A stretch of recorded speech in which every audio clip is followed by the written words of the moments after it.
Hi everyone, Rene Bastarache here with the American School of Hypnosis, and today I am going to teach you how to program your child for success or children for success while they're sleeping.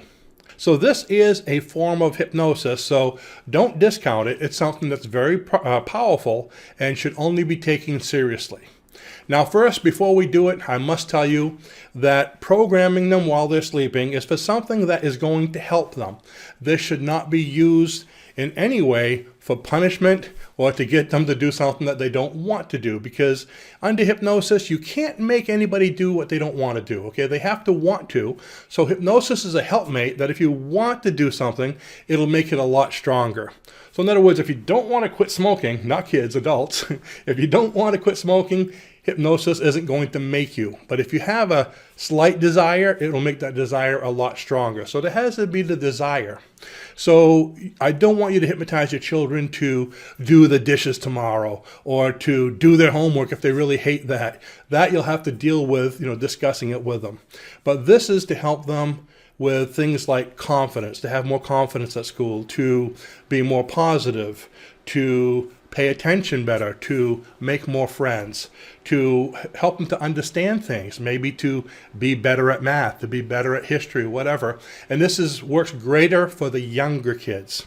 So if they're old enough to understand your speech, so let's say 2 and up, okay, but not so old like teenagers that if they see you hanging over their bed, they flip out, "Mom, get out of my room." Okay, that's the right age. I'd say probably maybe 3 to 12. 12 was a lot younger when I was a kid than it is now. 12 now, they probably still freak out. But here's how it works. It's a pretty simple process. The first thing you want to do is figure out what is it you want to condition them for, or what is it you want to help them with, okay? Find a positive suggestion, because this is something you're going to be in and out of the room in about 3 minutes. So find a way of saying whatever it is you want to do in a positive manner. So your suggestions need to be positive, believable, measurable. Try to get as many of these things in there as possible. Present tense, and carry a reward. So here's an example. One of my children, when they were, I believe she was about 6 years old, first grade, second grade, teacher spoke to me one day and she says, "Your daughter, when school gets finished, she just runs home. She can't wait to get home." Well, home was a fun place. I don't blame her.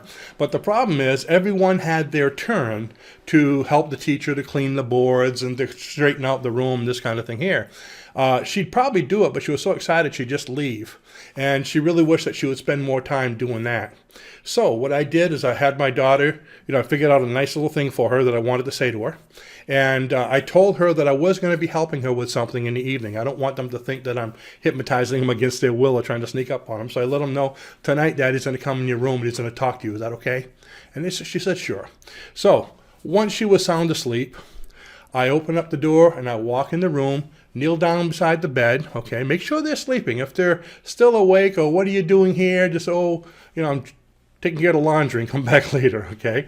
So what I did was, I went in, she was sleeping, I reached over, she had her hand, on top of her, and what you need to do is I find it better to touch their finger. So I say, let's use, I don't want to say which one of my daughters, I have quite a few of them, so I'll call her Alice, okay? So I touched her on the finger, I said, "Alice, if you could hear me, move this finger. If you could hear me, move this finger." All of a sudden, the finger moved. I'm in, okay? So now she's kind of in that state between sleep and non-sleep. It's kind of like the dreaming state, but not quite awake, so right around the theta brainwave state, as we call it. So if you can hear me, move the finger. And as soon as I move the finger, you're all set. Now speak soothing. You don't want to say, "Alice, if you can hear me, move the finger." This probably wouldn't be good for a drill sergeant to do, because you don't want them jumping up to attention.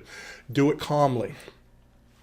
Then I said, "Tomorrow, when you get done school, after school, you're going to stay and you're going to help the teacher pad out the erasers and clean the classroom, and it will be fun. You'll find ways to make it fun and happy, and you'll speak to the teacher and be very pleasant. And then you'll come home and tell Daddy everything you did." And if you can say this, sometimes I'll say, "And if you could hear me, nod your head." And if they nod their head, you know that they hear what you said. or I'll just say, good night, I'll see you in the morning, and you walk out. That's simple. Just give the suggestion once. You could probably do it twice, but no more than that. So think of what it is, okay? So tomorrow, when you're after school, again, I'm trying to make it present tense, but this was for tomorrow. So when the school's all done, you are helping the teacher. See, I'm making it present tense. You're helping the teacher, and you're happy, and you're doing everything, and you're excited, and you could keep on tapping the finger, but you don't really need to because you don't want to take them out anymore. And if you can hear me, nod your head. Great. Good night. Daddy loves you. Walk out. Neat thing I'd say probably about a week later, I see the teacher at school and I went to pick them up, and she says, I don't know what you said to your daughter, but she's so excited and such a pleasure to work with after school, helping me clean the boards and everything. I go, go figure. You don't want to say, hey, I just hypnotized my 6-year-old to help you. Who knows what kind of conversations or interests that might bring up. So go ahead and try that. Again, use any kind of suggestion you want, helping them to do better at school, to be more confident, to be more outgoing. I used to hypnotize all my kids the day before the first day of school. That's great too. That tomorrow you'll be comfortable, you'll be calm, because first day of school is very stressful because all the kids are going to school and they have to fit into their groups and they want to be popular. So let them know. At school, you're going to be popular. Everybody loves you. You'll be yourself. You'll make so many friends, and you'll just be really happy about it. They got to come home saying, Dad, I made so many friends today. I really like school. That's a lot different than having them mope and hide in the corner and nobody wants to be their friend. Like anything else, when you get there, you need to be outgoing because people want to be around happy people. No one wants to be around somebody moping in the corner. So that's what I have for you today. Go ahead and try it. Remember, don't do it for punishment, only do it for positive, and we'll see you tomorrow.